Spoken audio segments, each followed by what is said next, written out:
electronic teaching for tertiary institutions as exemplified during COVID-19 era. People's Democratic Party concludes screening and primaries for 2023 House of Assembly and House of Representatives election in Cross-River states. Plus, House Committee on Health says National Health Insurance Authority Act does not provide for telecommunication tax. Details and more shortly. A very good evening to you and welcome to the news.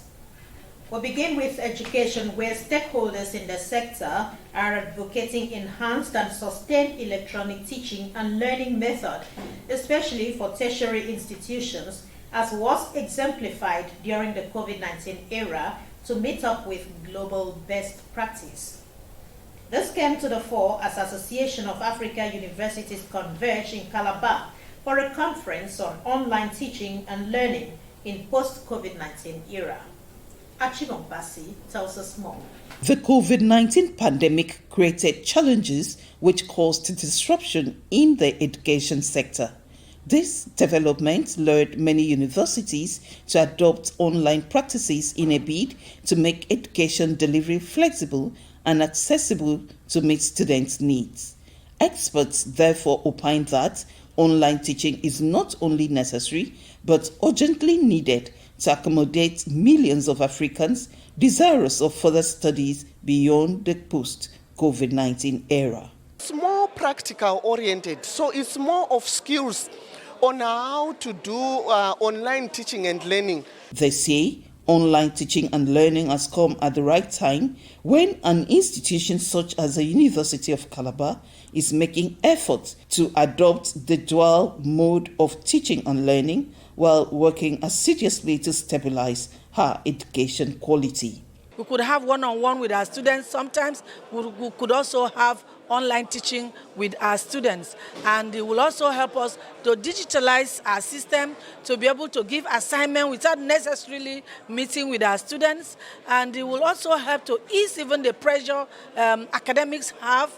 Online training stakeholders maintain will strengthen the capacity of teachers and students in Africa for global relevance. In Calabar, Achibombasi, NTA News. The screening and primaries of the People's Democratic Party for the 2023 State House of Assembly and House of Representatives in Cross-River states have been conducted peacefully, except for reported case of violence in the Obudu or Bandeku axis, where a police officer was killed and another injured. Aratandem reports that from the results by the PDP screening returning officer, only 3 incumbent candidates emerged, while others are new entrants for elective offices. Cross River State, with 18 local government areas, has 8 Federal House of Representatives seats, 25 House of Assembly seats, and 3 senatorial seats. With the screening of the party candidates, the number of candidates in the PDP screening dominates incumbent candidatures in the House of Representatives. Available results shows that out of 8 seats of the House of Representatives, 5 results are made public of the PDP screening primaries, with 2 incumbent candidates emerging, while others are new flag bearers of the party. The re-emerging House of Representatives flag bearers for PDP are Isen Ayi, Akpabuyo Bakassi and Calabar South seats, and Itambora, Calabar Municipality and Odukbangi seat. So we finished one stage, so we're going to work a lot more harder with your support. Out of 7 seats of the State House of Assembly under PDP, only 1 incumbent member, Efaiswa, for Calabar Municipality State Constituency, has emerged as the flag bearer of the party, while others are newcomer into the race. Confirm that the PDP of today is different from that of yesterday. We're now doing what other people are doing. So I feel quite excited. Although there is no official information from the party, reports, however, has it that the PDP House of Representatives screening and primaries in Obudu axis of the state was marred by violence, where a police officer was killed and the other injured. In Calabar, Arut Ndem, NTA News. Meanwhile, politicians and supporters have been advised to shun violence during elections and play by the rules while politicking. Commissioner of Police, Cross River State, Aminu Al-Hassan, said this while confirming the killing of an officer at the PDP House of Assembly and House of Representatives primaries in Obudu local government area of the state. Udwak Etam reports. It is obvious that as the 2023 electioneering processes continue with party candidates screened across the country, political actors and aspirants are exploring various strategies to canvass support. The PDP candidate screening for House of Assembly and House of Representatives in Cross River State, which was one of the exercises, was conducted. But surprisingly, violence erupted in Obudu as sponsored thugs were used. Everybody has been warned not to do anything violent in that place, not to even go there with any person other than the authorized delegates. But these people, they carry thugs, and the thugs ended up not even killing themselves, but killing policemen, firing at policemen. I really consider it very bad. I thank God Almighty that the activity even led to searching of almost everybody arrested there. And we recovered many light arms. The Commissioner of Police is not pleased with the situation and advised political actors to play the game by the rules. Every aspirant, every politician who wants to make his good name should keep away from violence. CP Aminu warned political gladiators to be mindful of using violence as a strategy to win elections, as such is detrimental to democracy and development of the society. In Calabar, Udwak Etam, NTA News. And still on politics, the People's Democratic Party has concluded its primaries for the Senate, House of Representatives, and State House of Assembly in Akwa Ibom State. Kelvin Samuel reports that elections were conducted in a peaceful atmosphere. The process to elect PDP flag bearers for State House of Assembly, House of Representatives and the Senate, which commenced on Sunday 22nd May 2022 across designated centers in Akwa Ibom State, rounded off in an atmosphere described by observers as peaceful and transparent. The winner shouldn't take it all. Carry your brothers and your sisters along and ensure there is peace. You see, people here now understand politics is you win, you lose. And the exercise has gone down very, very peaceful. So we give God the glory. They get conducted themselves very well. You could see that there was law and order. Winners, while appreciating their supporters, charged them to go and prepare ahead of the general elections. I will do everything humanly possible to make sure that I take Ikore-Oborokara state constituency to another level. The process is peaceful, but what I do not like is that the delegate list was not published. But today, God has made it so easy, so peaceful. Meanwhile, the Akwa Ibom state government is already making plans to reconcile and unite those who lost in the primaries to join hands with the winners to ensure the progress of the party in the state. In Uyo, Kelvin Samuel, NTA News. Meanwhile, Benue State Governor Samuel Otom has been adopted as the candidate for Benue Northwest Senatorial District. This follows the unanimous adoption of his candidature by elected delegates from the axis during the PDP senatorial primary election. The governor expressed gratitude to the people for the honor done him. Charles Abba tells us more. Prior to the unanimous adoption of Governor Samuel Otom at the PDP primaries by the delegates of Benue Northwest Senatorial District, the governor had been endorsed by his kinsmen and PDP elders and stakeholders from the axis as candidate to represent the district at the Red Chamber in 2023. Governor Otom, who expressed gratitude to the electorate for the honor done him, pledged to put people of the zone on the first-line charge in all his commitments. He described the PDP primaries conducted in Benue State so far as rancor-free.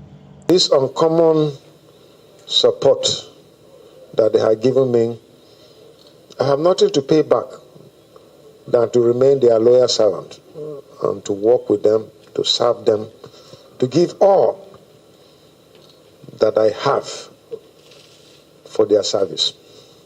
The governor stressed that the rest of the exercise would be smooth. State chairman of PDP, John Ngbede, who corroborated the governor's assessment, indicated that due to exigencies, the senatorial primary in Zone C has been shifted to Tuesday. Yes, we have issues. Thank God today we have been able to trash out those issues, and elections are going on smoothly in those areas. Some have also been declared. We have one more local government to go. That is the federal constituency. And he concluded that most of the elections have been conducted without raising dust. In Makudi, Charles Abba, NTA News. Dwelling on politics, the All Progressives Congress has approved a revised timetable and schedule of activities for the governorship, State House of Assembly, Senate, and House of Representatives primary elections. National Publicity Secretary of the party, Felix Moka, in a statement says governorship and state houses of assembly primary elections, as well as states and local government delegate elections, will hold on Thursday, 26th of May, 2022. Senate primary election will hold on Friday, the 27th of May, 2022, and House of Representatives will hold on Saturday, 28th of May, 2022. Meanwhile, the special convention for the presidential primary will hold as scheduled on Sunday, the 29th of May and 30th of May, 2022. And away from politics, you're still watching the news, reaching you live from the studio of Nta Calabar. We have more reports for you after this break.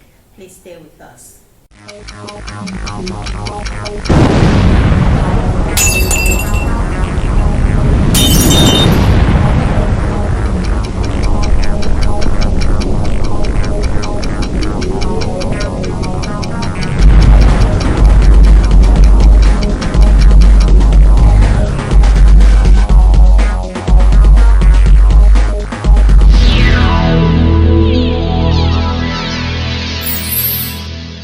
Welcome back to the rest of the news.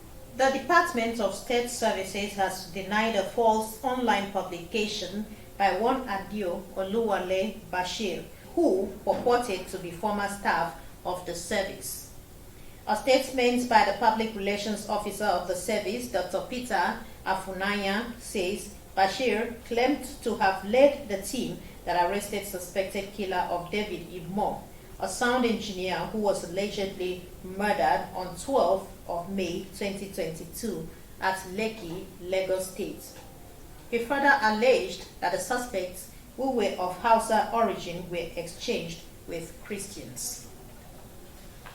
Consequently, the service wishes to state that Bashir is neither a serving nor retired staff on its roll.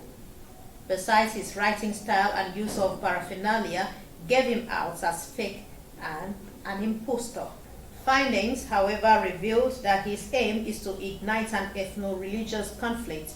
His co-conspirators are elements of separatist groups who are desirous of achieving the same objective, as well as putting security agencies against one another. The service therefore requests the public to disregard misleading narrative and warns those bent on throwing the country into violence to retrace, while reaffirming its commitment to continue to work with sister agencies to ensure lasting peace in the country. The DSS says it will also not hesitate to bring to book those determined to break the law. And on legislative matters, the just signed National Health Insurance Authority Act does not provide for a telecommunication tax, and as was contained in the early version of the bill. Chairman of the Senate Committee on Health and sponsor of the bill, Senator Ibrahim Oloriegbe, made this declaration when he briefed the National Assembly correspondents, where he also highlighted the importance of the new law. This, he says, includes compulsory universal health coverage, especially to the vulnerable. Senator Oloregbe stated that the National Assembly will work towards ensuring effective implementation of the new health law. It's something that we can even call a Buhari care for Nigeria. Though this particular effort was in legislative order, I mean, the initiation started from here. Of course, as you know, in our democracy, either it starts from the executive or from here, both parties will have to play their role. What it has, which we'll come to back later, is that it provided some 5 sources of funding without the tax. What we passed was a special intervention fund to be appropriated to be allocated by the executive and appropriated by the National Assembly to fund that particular thing. It means it will come from the pool and be allocated. So the tax is not there. The World Health Organization says there have been 131 confirmed monkeypox cases and 106 further suspected cases since the first was reported on May 7th outside the countries where it usually spreads. The health organization said while the outbreak is unusual, it remains containable and limited, and it is convening further meetings to support member states with more advice on how to tackle the situation. Sylvester Brand, who the World Health Organization Director for Global Infectious Hazard Preparedness, encouraged member countries to increase the surveillance of monkeypox to see where transmission levels are and understand where it is going. Monkeypox is a usually mild viral infection that is endemic in parts of West and Central Africa. It spreads chiefly through close contact, and until recent outbreak has only been rarely seen in other parts of the world. The majority of the recent cases have been reported in Europe. Technology innovations can contribute to comprehensive, accurate and timely forecast and early warning systems. Experts at the Global Platform for Disaster Risk Reduction see investment by governments as necessity for maximizing the opportunities in technology for reducing disasters. Onengie Fineface reports. Disaster and climate change-induced events have had significant economic and social impacts on developing countries, leading to many casualties, destruction of infrastructure, displacement and loss of livelihoods. Hazards forecasting and early warnings are crucial elements in understanding and managing disaster risks. Scientists at the 7th session of the United Nations Global Platform for Disaster Risk Reduction agree that innovations in technology for forecasting will contribute to reducing disaster risks in the most vulnerable communities. Say 20, 30 years ago, a weather forecaster would issue a weather forecast or issue a warning and his job was done, or their job was done. Now we want to make sure that that forecast reaches the last mile, that it reaches the most remote populations, no matter where you're located in the world. Innovations are needed to improve on early warnings against hazards and raise the level of awareness of the population about perception and reaction to the warnings. Ultimately, there has to be a model which is more connected to local systems, local financing, and the avoided damage and loss and the local value. So we're trying to improve that model. Advancements in the technology of observation and data management also serve as opportunity for developing countries to improve on their scientific and economic development to better reduce disaster risks. In Bali, Indonesia, Onengie Fineface, Nta News. And finally, a recap of the top stories. Stakeholders in the educational sector have advocated electronic teaching and learning for tertiary institutions as exemplified during COVID-19 era. The People's Democratic Party has concluded the screening and primaries for 2023 House of Assembly and House of Representatives election across the states. It was also in the news that the House Committee on Health says the National Health Insurance Authority Act does not provide for telecommunication tax. That's all on the news. Thank you so much for watching. Have a wonderful time.